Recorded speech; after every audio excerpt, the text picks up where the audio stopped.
ShowMeTheCurry.com. I'm Anuja. And I'm Hital, and today we're making Gujarati Daal. Now this is a wonderful dal that has a bunch of different levels of flavors. You get sour, you get sweet, you get spicy, and overall delicious. So here's what you'll need. 1.5 cups tur dal, washed and soaked for at least 20 minutes. Water, 4.5 cups for pressure cooking. 1/4 cup raw peanuts. 1/8 teaspoon fenugreek seeds or methi. 1/4 teaspoon turmeric powder. Salt to taste. Red chili powder, 1/2 teaspoon or to taste. 1 teaspoon garam masala. 2 teaspoons coriander powder. 1 teaspoon cumin powder. 3 tablespoons jaggery or to taste. 3 to 4 pieces of kokum or to taste.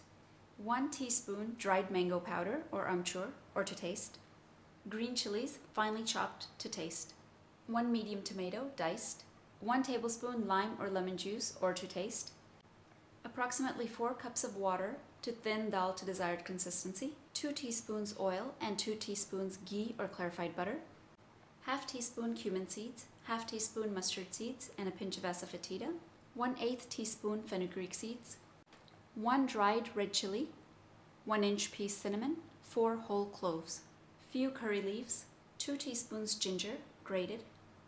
5 sprigs of cilantro, finely chopped for garnishing. So for this awesome Gujarati dal, it's absolutely wonderful. You've got a pressure cooker over here. We're going to put it on medium heat to start off with. And we had soaked the dal for 20 minutes. We rinsed it off nicely and rinsed off all the water as well. And we're going to add it to the pressure cooker. And we're going to add the water. It's 4.5 cups of water. Now we're going to be adding more water later, but this is just enough to cook it. And salt. And fenugreek seeds or methi seeds. Turmeric powder. Peanuts. It's my favorite part. And we're going to mix it up. Close up the pressure cooker and let it go. This is one dal that actually needs overcooking. So we usually for tur dal usually 1 whistle is good, but for this particular dal, so we don't have to hand blend it, we're going to let it go for about 4 or 5 whistles.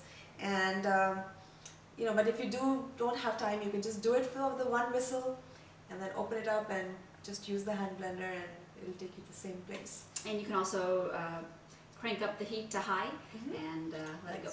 Yep. So we allowed it to whistle for 5 times basically, and we're going to open it now. And the pressure has gone down by itself.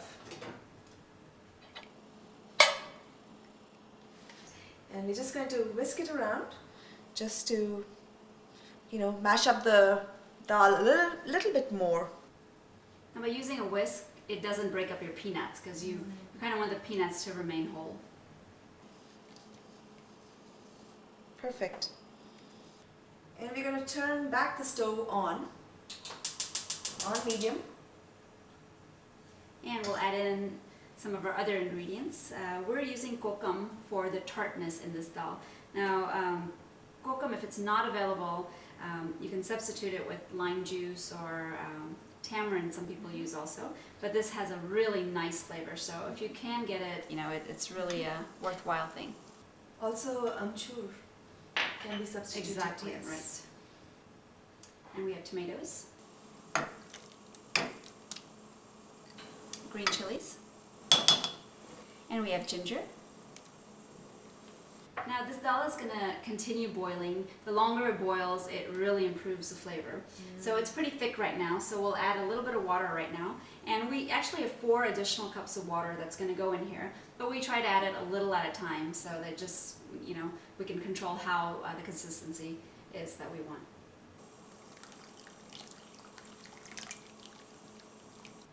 Gujarati dal is actually usually on the thinner side. It's a little more watery. And also tur dal tends to thicken up. So over time, if you leave it overnight or for a couple of days, it will thicken up. So just keep that in mind. And at this time, we can also add in our jaggery. This is going to give you the sweetness in the dal. And of course, if you can't find jaggery, sugar is also okay to use. And we can also put in our dry masalas. Again, it's going to keep boiling, so all these masalas will have a chance to cook through. Here's your red chili powder, garam masala, you have cumin powder, and coriander powder. Now we're going to mix it well and cook it. Let it just boil and carry on boiling. And also gives a chance for that kokum to cook also and release all the tartness. So we've added the balance of the water and we're going to let it keep boiling, and once it comes to another boil, we're going to reduce the heat and let it just carry on boiling. So dal has been boiling for about 10 minutes, and the longer you boil it, again, as much time as you have or can afford to use, just keep boiling it. It makes it all the better. So we're going to start on our seasoning now, and we have a small pan. Yep, it's on medium heat, and Right. add in the oil and the ghee combination and allow it to heat up. So the oil and ghee is hot. We're going to add mustard seeds and let it pop. Okay, in go our cumin seeds.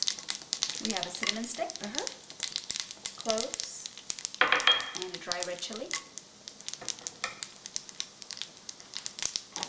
We have asafoetida powder and some curry leaves. Now we're going to pour this into our dal.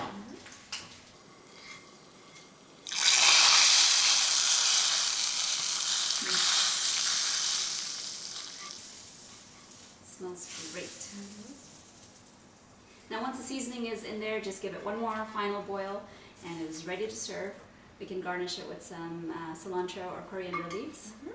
And it tastes great with plain white rice. Yeah, don't forget the lemon juice. Oh yeah, that's right. The taste in here is sweet and sour, and of course it's to taste, so you can taste it right now and adjust your salt, your jaggery, your lemon juice, whatever you need to do. Spices, anything. And actually the tartness as well. Sometimes, the kokum is very, very strong and it's very sour, but sometimes, it just does nothing if it's old or something like that. So if you need to adjust the tartness and you like things very tart, you can add in some amchur. I think we're just going to leave it like this. We're just going to add in some lemon juice and we're ready to have lunch. So here's our lemon juice.